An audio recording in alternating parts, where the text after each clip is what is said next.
কি ব্যাপার হালুম বাঘ, কোথায় যাচ্ছিস? আর বলিস না বল্টু শিয়াল, আমাকে আমার বউ গুহা থেকে লাথি মেরে তাড়িয়ে দিয়েছে। আমারও তো একই হাল হয়েছে। আমি ডিমের টাকা ছাড়া গুহায় যেতেই আমার বউ শিয়ালিনী গুহা থেকে ধাক্কা দিয়ে তাড়িয়ে দিয়েছে।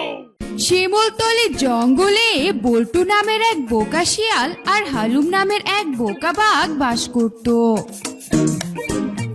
একদিন বল্টু শিয়ালের বউ শেফালি বল্টু শিয়ালকে কিছু মুরগির ডিম দিয়ে বলল, এই ডিমগুলো বাজারে বিক্রি করে আসবে। আর হ্যাঁ শোনো, মুরগির ডিমের হালে কিন্তু 60 টাকা করে, বুঝেছো? এখানে 5 হালি ডিম আছে। এই 5 হালি ডিমের দাম কিন্তু 300 টাকা। 300 টাকায় 5 হালি ডিম বিক্রি করে টাকা সোজা এনে আমার হাতে দিবে। আচ্ছা বউ, আচ্ছা ঠিক আছে, তোমাকে চিন্তা করতে হবে না। তোমাকে কি আমায় বোকা মনে হয়? আমি ঠিক পারবো, তোমাকে এ নিয়ে চিন্তা করতে হবে না। বোকা মনে হয় না মানে? তুমি তো বোকাই, নিজেকে খুব চালাক মনে করো তাই না? সব সময় সবার কাছ থেকে ঠকে আসো। আজ এই ডিম নিয়ে যদি কোনো গড়বড় করেছো তাহলে কিন্তু তোমার খবর আছে, এই আমি বলে দিলুম। এরপর বল্টু শিয়াল সেই ডিমগুলো নিয়ে বাজারের উদ্দেশ্যে রওনা দিল। ওদিকে হালিমা বাঘিনী তার স্বামী হালুম বাঘকে 100 টাকা আর একটি ব্যাগ হাতে দিয়ে বলল, এই নাও 100 টাকা।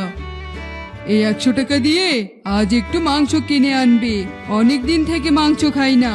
টাকা আবার কাউকে এমনি দিয়ে এসো না, তুমি তো সারা জীবন বোকাই থেকে গেলে, এখনো চালাক হতে পারলে না।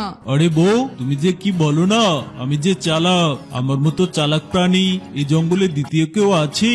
কত চালাক সেটা আমার জানা আছে, তোমাকে দিয়ে ঠিকমতো একটা কাজও হয় না। আজ যদি এই টাকা নিয়ে কোনো গড়বড় করো তাহলে কিন্তু তোমার খবর আছে, এই আমি বলে দিলুম। এরপর হালুম বাঘও বাজারের ব্যাগ নিয়ে বাজারে যাওয়ার উদ্দেশ্যে রওনা দিল। পথের মধ্যেই বল্টু শিয়ালের সাথে হালুম বাঘের দেখা হয়ে গেল। কিরে বল্টু শিয়াল, ডিম নিয়ে বাজারে যাচ্ছিস তাই না? হ্যাঁ, তা তুই কি করতে বাজারে যাচ্ছিস? আমার বউ এই 100 টাকার নোটটা দিয়ে আমাকে বলল আমি যেন বাজার থেকে মাংস কিনে নিয়ে আসি, তাই বাজারে যাচ্ছি। তুই যে বোকা, তুই বাজারে যে কি করবি বলতো? কি বললি? আমি বোকা?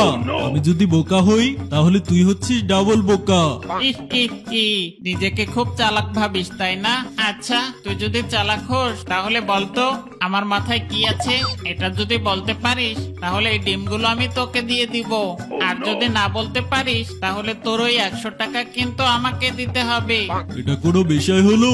তোর মাথায় কি আছে সেটা আমি বলতে পারবো না, তবে তোর মাথায় যা আছে তার সম্পর্কে আমাকে একটু হিন্ট দে, তাহলে আমি ঠিক বলতে পারবো, বুঝেছিস? শোন তাহলে, আমার মাথায় যে জিনিসটা আছে এর গায়ের রং হচ্ছে সাদা, আর ভাঙলে ভিতরে কুসুম লালও হতে পারে আবার হলুদও হতে পারে। আর বেশি কিছু বলবো না, তাহলে তুই বুঝে যাবি। এখন বলতো আমার মাথায় কি আছে? আমি এখন বুঝে গেছি, তোর মাথায় আছে কমলা লেবু। হয়নি হয়নি, আমার মাথায় আছে ডিম। দে এখন তোর ওই 100 টাকা আমায় দে। আমি বলেছিলাম না তোর মতো বোকা প্রাণী এ জঙ্গলে দ্বিতীয় কেউ নেই। তোর মাথায় ডিম আছে এটা আমি সন্দেহ করেছিলাম, ডিম আছে এটা বলতাম তাহলে আমার এই 100 টাকা হারাতে হতো না। দুই বোকার এমন কাণ্ড দেখে দূরে দাঁড়িয়ে এক গর্জিলা খিলখিল করে হাসতে থাকে। হা, হা, হা। দুই বোকার কাণ্ড দেখেছো? ওই হালুম বাঘ শিয়ালের মাথায় কি আছে ওটাই বলতে পারলো না। হা, হা, হা। যাই, ওই দুই বালককে বোকা বানিয়ে ওই ডিম আর টাকাগুলো হাতিয়ে নিয়ে আসি। এই বলে গর্জিলা হালুম বাঘ আর বল্টু শিয়ালের কাছে চলে এলো। কিরে বল্টু শিয়াল, আমার ডিমগুলো নিয়ে কোথায় যাচ্ছিস? কি বলছো কি তুমি? তোমার ডিম মানে? এই ডিমগুলো তো আমার বউয়ের ডিম। আমার বউ আমাকে পাঠিয়ে দিল ডিমগুলো বাজারে বিক্রি করতে, আর এখন কিনা তুমি বলছো এগুলো তোমার ডিম? আ, আ, আ। শুনেছো বোকার কাণ্ড? মুরগি কোনোদিন ডিম পারে?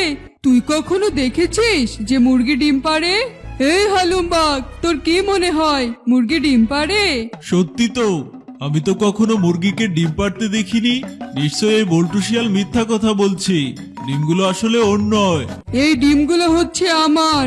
তোর বউ আমার গুহা থেকে ডিমগুলো চুরি করে এনেছে, বুঝেছিস? তাড়াতাড়ি এখন ডিমগুলো আমায় দিয়ে দে। কি বলছো কি তুমি? আমার বউ চোর?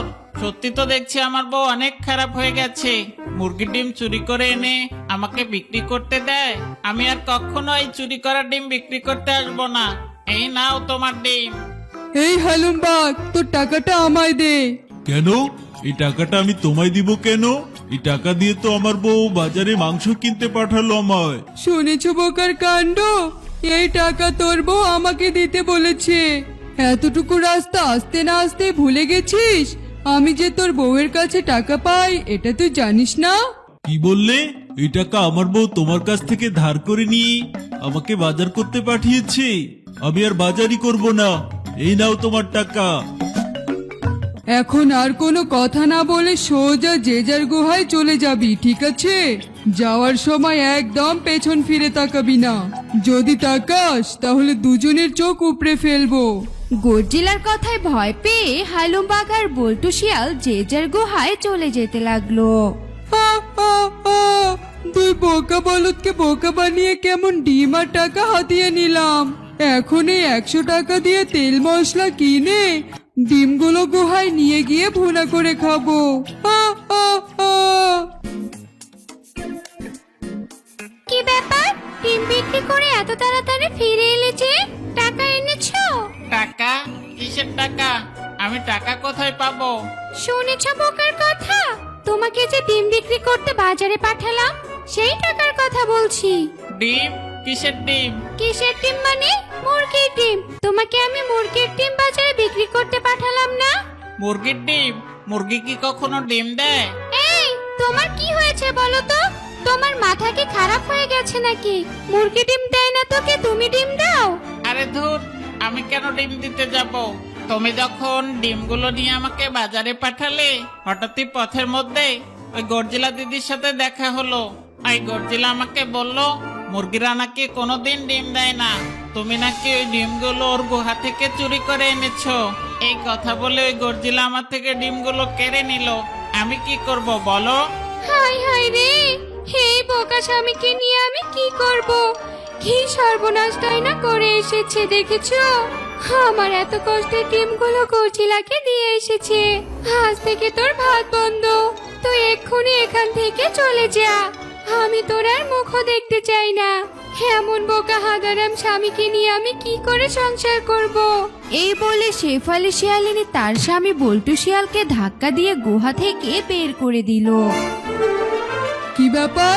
তোমাকে না বাজার থেকে 100 টাকা দিয়ে মাংস কিনে আনতে বললাম? তুমি খালি হাতে ফিরে এসেছো কেন? মাংস কোথায়? মাংস? কিসের মাংস? টাকা না থাকলে আমি কি দিয়ে মাংস কিনবো বলো? শুনেছো বোকার কথা? তোমাকে 100 টাকা দিলাম, সেই টাকাটা তুমি কি করেছো? ওই টাকাটা নাকি তুমি ওই গর্জিলার থেকে ধার নিয়ে এসেছো।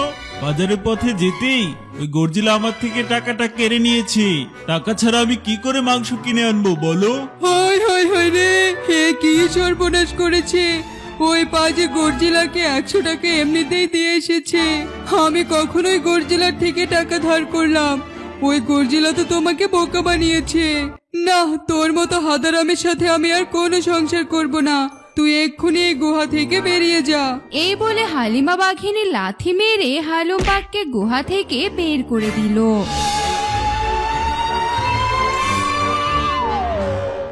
কি ব্যাপার হালুম বাঘ, কোথায় যাচ্ছিস? আর বলিস না বল্টু শিয়াল, আমাকে আমার বউ গুহা থেকে লাথি মেরে তাড়িয়ে দিয়েছে। ওই গর্জিলা তো আমায় বোকা বানিয়ে আমার থেকে বাজারের টাকাটা নিয়ে নিয়েছে। মাংস ছাড়া গুহায় যেতেই আমাকে গুহা থেকে তাড়িয়ে দিয়েছে। আমারও তো একই হাল হয়েছে। আমি ডিমের টাকা ছাড়া গুহায় যেতেই আমার বউ শিয়ালিনী গুহা থেকে ধাক্কা দিয়ে তাড়িয়ে দিয়েছে। আসলে বল্টু, আমরা অনেক বোকা। এত বোকা থাকলে আমরা কোনোদিন উন্নতি করতে পারবো না। সবাই আমাদের ঠকিয়ে আমাদের জিনিসপত্রগুলো নিয়ে চলে যাবে। আমাদের আর বোকা থাকা চলবে না। যে করেই হোক চালাক আমাদের হতেই হবে। তুই ঠিক কথাই বলেছিস হালুম বাঘ, এমন বোকা আর থাকা যাবে না। চালাক আমাদের হতেই হবে। চল এক কাজ করি, দুজনে মিলে কিছু করার চেষ্টা করি। কিছু করে আমরা দেখিয়ে দিব আমরাও কাজ কাম করতে পারি। আমরা বোকা নই, বুঝেছিস? হ্যাঁ হ্যাঁ বল্টু, ঠিক কথাই বলেছিস। কিছু একটা করে দেখিয়ে দিতে হবে যে আমরা বোকা নই। তবে কি করা যায় বলতো? আমার মাথায় একটা বুদ্ধি এসেছে হালুমবাগ। চল আমরা এক কাজ করি, আমরা দুজনে মিলে আলু চাষ করা শুরু করি। আলু চাষ করে বাজারে বিক্রি করব। সে আলু বিক্রি করে আমরা অনেক টাকা পাবো। তারপরে আমরা সবাইকে বুঝিয়ে দিব যে আমরা বোকা নই, আমরাও এখন চালাক হয়ে গেছি। হ্যাঁ হ্যাঁ, খুব ভালো সিদ্ধান্ত নিয়েছিস বল্টু। সিদ্ধান্তটা আবার খুব পছন্দ হয়েছে। আমরা আলুরই চাষ করব। চল চল, এখন বাজার থেকে আলুর বীজ কিনে আনি। তো বন্ধুরা, তোমাদের কি মনে হয় দুই বলদ বোকা বাঘ শিয়ালকে পারবে আলু চাষ করতে? তা যদি তোমরা জানতে চাও তাহলে এই গল্পের দ্বিতীয় পর্বটি দেখতে একদমই ভুলো না।